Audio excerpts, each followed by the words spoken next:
Welcome to our channel. Today we how to withdraw customer identities from Okta to CRM, complete guide step by step clearly. To start, ensure you have the necessary permissions in both Okta and your CRM. Log into your Okta account using your administrator credentials. Navigate to the directory section found in the main menu. Click on People to access the list of users. From here, identify the users whose identities you want to withdraw. You can use the search function to quickly find specific users. Once you have located the desired users, select them by checking the box next to their names. Next, click on the Actions drop-down menu at the top of the page.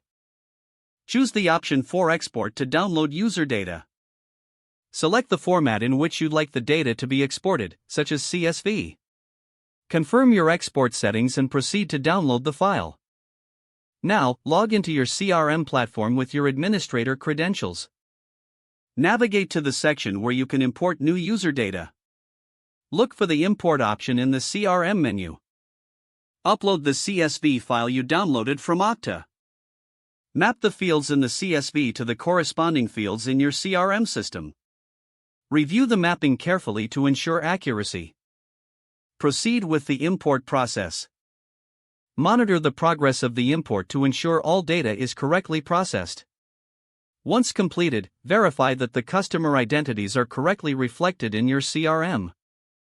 Check for any errors or discrepancies in the data post-import. If needed, make adjustments directly in the CRM for any inconsistencies. And that's how you withdraw customer identities from Okta to your CRM efficiently.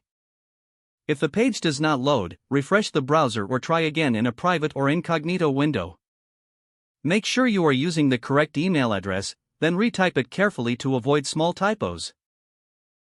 If your password is not accepted, use the reset option and create a new strong password you can remember.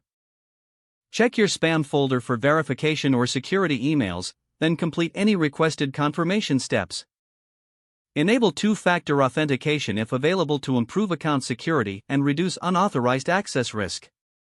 Don't forget to like this video and subscribe to our channel for more step-by-step tech guides.